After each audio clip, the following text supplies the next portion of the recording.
Beleza. Vamos lá.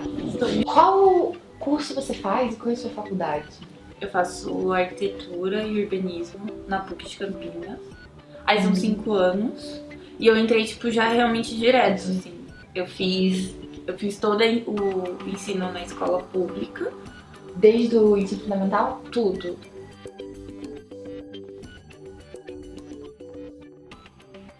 Então, eu fiz esse texto pro Blogueiras Negras. Eu já tinha escrito um texto antes.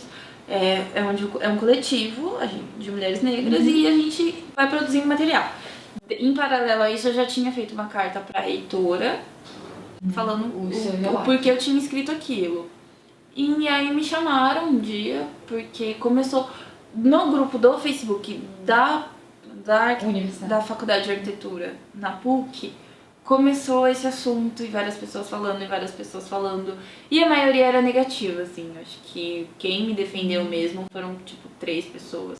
Caramba. Então, a maioria era, você tá falando, você generalizou. O problema é geral, sabe? O problema é geral da PUC, da USP, da Unicamp, é um problema geral das universidades. Eu não vou ficar individualizando, que nem eu falei, não dá pra individualizar racismo. Não só racismo, mas também machismo, não dá, sabe? E isso chegou na diretoria mais como uma reclamação dos alunos por ter sujado o nome da faculdade do que por conta do que estava falando. Quer dizer, você estava sofrendo uma perseguição que a PUC agora respondeu que não viu. Tipo, a gente entendeu que não existe perseguição. Mesmo que as pessoas tenham pichado meu armário, me mandado mensagens anônimas.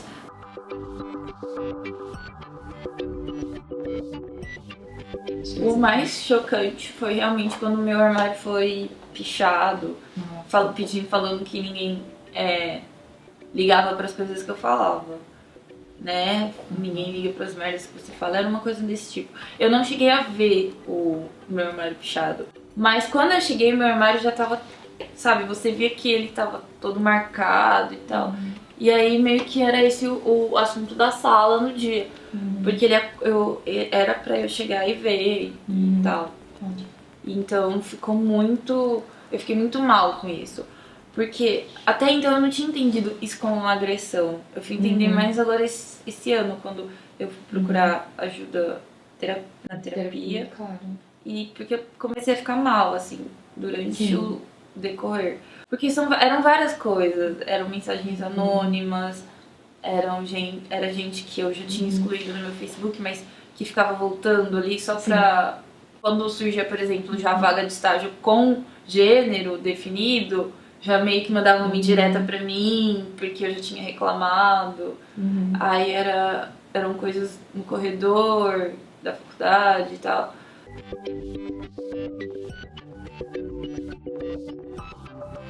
Então, quando você começou a sua militância na hora que você entrou na faculdade, você... É bem paralelo.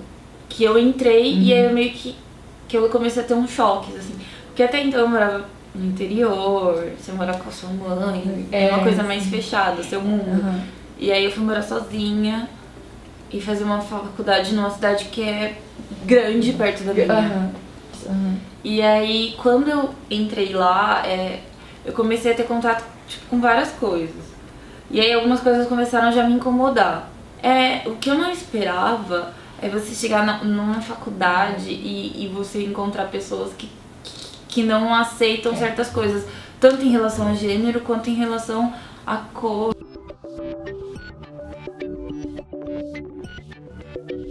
Quando você entrou na faculdade, você esperava sofrer algum preconceito, ter um ambiente hostil, assim? Não. Eu achei, até então, no começo, era tudo muito legal, tudo muito bonito. Só que aí quando você começa a militar e começa a ter uma outra visão de outras pessoas, começa a ler umas outras coisas, você começa a perceber que aquilo não é normal, sabe? Alguns comportamentos, algumas falas. Me dá Por um exemplo, a gente tava num grupo da faculdade e era comum, assim, não comum, mas já aconteceu mais de umas 4 vezes, mais ou menos, de ter vaga de estágio pra arquitetura só pra mulher ou só pra homem. E isso não é normal, isso não é aceitável, e isso não tá dentro da lei ainda. E aí foi assim a primeira vez que eu bati de frente com alguém. Eu ainda não tinha toda a bagagem que eu tenho agora, assim. Só que quando eu vi aquilo, eu perguntei assim pras meninas, mas tipo, isso não é normal, que sabe? Faz isso, né? Sentido? E aí as meninas que já militavam então falaram, não, isso não é aceitável, tal, isso é crime e tal. E aí eu fui lá e falei, gente, isso não é normal, a gente faz arquitetura. Não tem uma distinção que faça uma mulher ser melhor pra isso, um homem melhor pra aquilo. E aí a resposta foi muito negativa. E não é um curso que tenha talvez uma força física, porque eles me justificaram que nem, por exemplo, essa vaga é só pra homem porque você vai ter que visitar acho que um bordel, uma coisa assim. Tipo, mas eu falei, gente, não faz sentido, sabe? O menino me justificou uma outra vez que, a mulher ela tem a mão mais leve. Eu falei, gente, isso não é verdade, Isso sabe? não é verdade. E aí a gente entrava nessas justificativas, sempre acontecia isso. E aí foi a primeira vez que eu meio que bati de frente com pessoas, e eram veteranos já, não eram pessoas do meu ano, eram terceiro, quarto, segundo ano.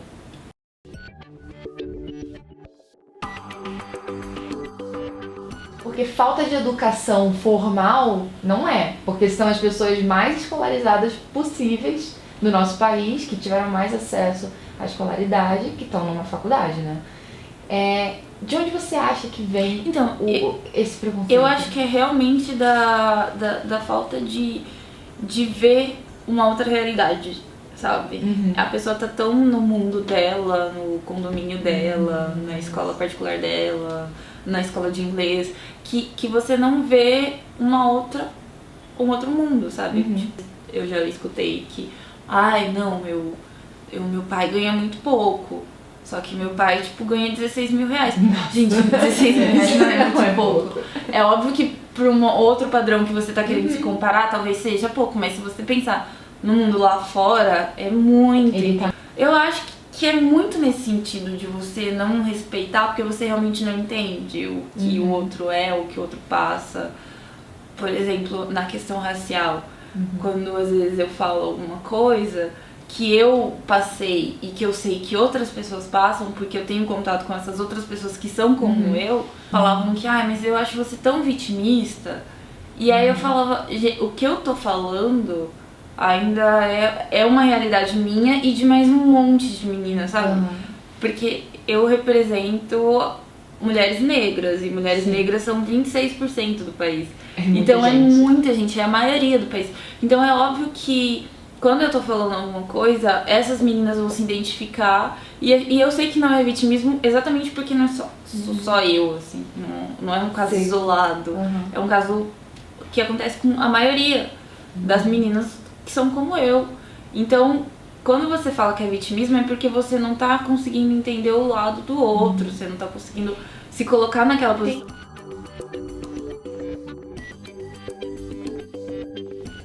Então a gente tava fazendo o trabalho e aí essa pessoa, ele soltou tipo essa frase. Ele falou que ele não queria ser racista, né? O de sempre, né? Não quero ser racista, mas eu acho que negros cheiram mais forte, eu acho que negros fedem. Aí eu virei e aquilo na hora eu não sabia reagir. Mas eu acho que as pessoas às vezes elas cobram, tipo, de mim e de outras pessoas negras, que elas reajam na hora, assim, tipo, você tem que falar na hora, olha. Mas isso é muito relativo. Porque tem gente que vai conseguir virar e falar assim, cala a boca. E tem gente que vai ficar tão chocada que não consegue. Eu não acredito que isso tá acontecendo comigo. Tem gente que vai tentar pensar, que vai entender isso só depois. E eu acho que não, o problema não é cobrar quem tá sofrendo, sabe, essa agressão. Porque querendo ou não, é uma agressão não só a mim, mas a todos os negros. É cobrar quem tá falando, assim. E principalmente cobrar o porquê que a pessoa tá falando isso, né? Porque ela tá numa faculdade. Às vezes ela nem parou no pra caso, pensar. a gente tava no segundo ano. Uma faculdade que eu cobro muito isso. Eu sinto que falta a gente falar sobre esse assunto. Eu sinto que talvez as pessoas elas tenham medo de ser racistas, mas elas não têm. Você entende que, por exemplo, quando uma pessoa fala isso, ele é negro, mas ele é bonzinho, ela não vai ver como racismo, ela vai ver tipo como uma coisa. É só um comentário. E eu sinto muito isso no meu meio. Tipo, não, mas eu não sou racista, mas a pessoa tá falando uma coisa nesse estilo. negros cheiram mal. Então, mas isso não é racismo. Eu acho que, assim, primeiro a classificação do que é ou não racismo não cabe a uma pessoa que não sofre racismo. Tá. E depois eu acho que as pessoas têm muito medo de falar sobre racismo, de ser racistas, mas elas, ao mesmo tempo que elas têm medo de ser, elas não procuram entender o que é.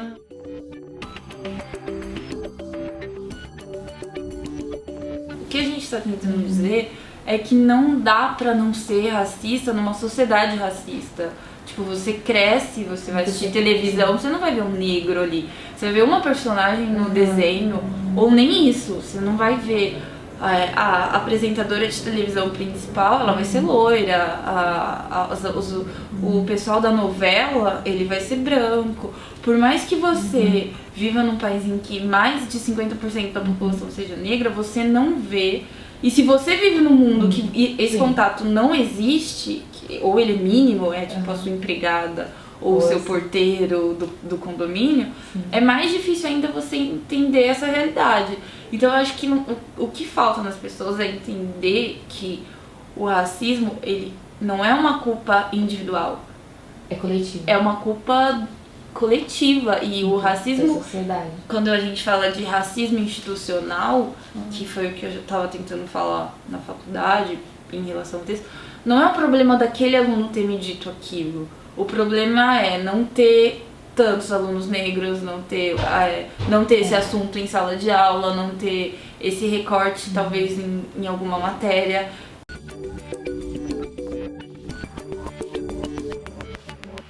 Muita gente que defende, por exemplo, cotas sociais fala, não, mas a racial é racismo. É muito Como você engraçado, defende a cota racial? No grupo da faculdade rolou muito isso, não, porque eu sou a favor de cotas, mas cotas sociais, né? E não cotas raciais. E aí eu fico tentando entender por quê, porque é uma porcentagem bem pequena mesmo. Você vai ver as cotas, tipo no máximo uns 3 alunos que vão entrar por cotas raciais. E é uma possibilidade que está realmente mudando realidades, não só dentro da faculdade, mas fora. As raciais, elas são necessárias exatamente porque o aluno negro, geralmente, ele é pobre, geralmente ele vem de uma escola pública, de uma outra realidade, e eu acho que é importante você quebrar um pouco na universidade, nas universidades em geral, esse meio, sabe? É importante que haja essa interação entre os mundos. Então eu vejo a cota tanto quanto a questão da reparação, que é o que todo mundo mais fala, mas eu também entendo a cota como uma forma de mudar a cara da universidade brasileira. Até mesmo para os alunos brancos que nunca tiveram contato com o negro, eles vão começar a entender uma outra realidade, ver uma outra coisa. Isso é importante até pra gente, quanto comunidade negra, na questão do empoderamento. Não dá pra achar que a gente vai ascender e realmente bater de frente se a gente não tiver nos meios realmente invadindo esses espaços que até então eles não eram pra gente. Não eram no sentido, essa barreira, ela existe, ela não é física, né? Se falar, qualquer um pode entrar na universidade.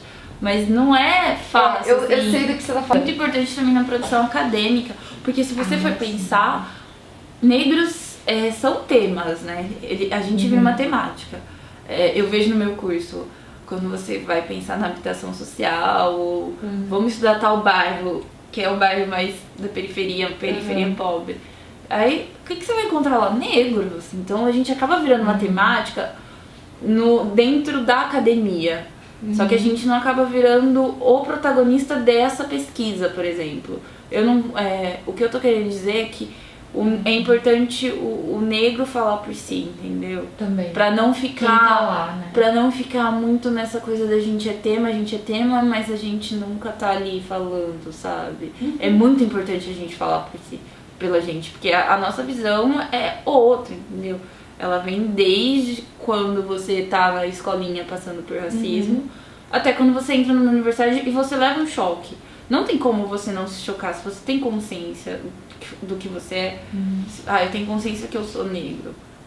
Você vai se chocar no sentido de que você não é a maioria, você não tem pessoas como você, talvez, pra tipo, trocar um outro tipo que de sofreram, assunto. passaram as mesmas coisas que você, né? Não é nem uma questão simplesmente de cor. Eu senti uma dificuldade muito grande. Por exemplo, eu faço arquitetura. Eu não via arquitetos negros e isso me deixava incomodada no sentido de que eu precisava ver algo pra talvez me espelhar.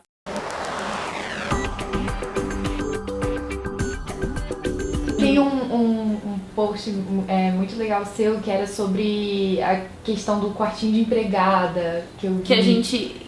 que foi um tema que eu levantei. Assim, que é de arquitetura, né? Porque quando eu tava na faculdade, a gente rolou de novo essa coisa no grupo da faculdade, do quartinho da empregada.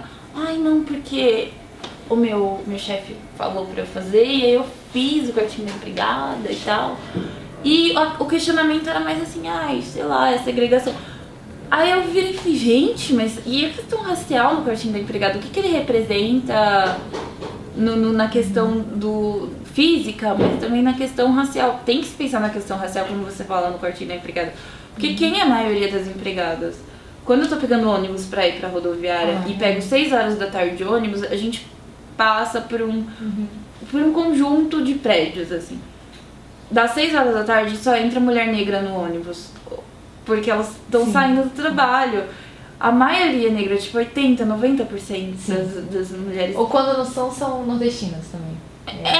E aí eu virei e falei assim, mas tipo... Aí eu fui estudar isso. Porque eu não tinha ainda essa bagagem realmente pra falar com tanta certeza. E aí eu comecei a estudar o quartinho da empregada.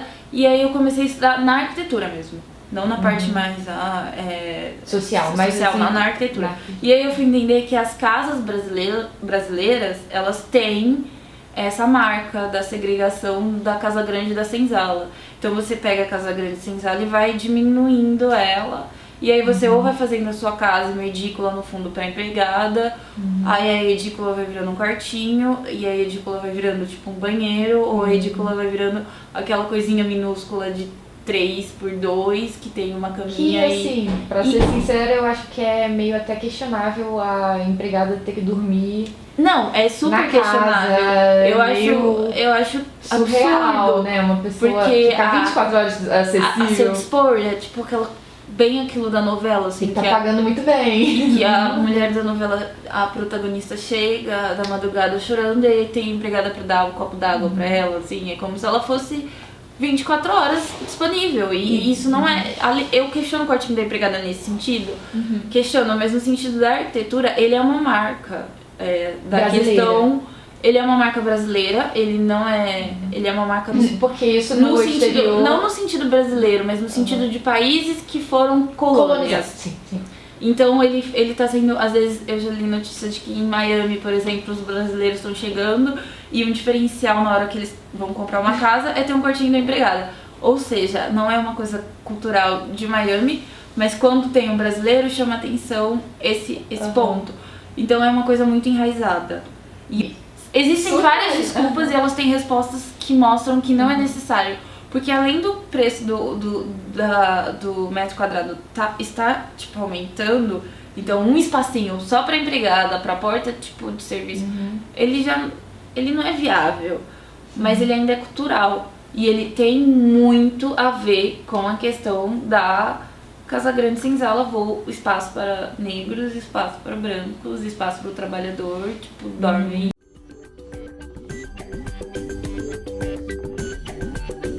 Que eu também acho que a universidade ela pode colaborar com a facilitação dessas discussões.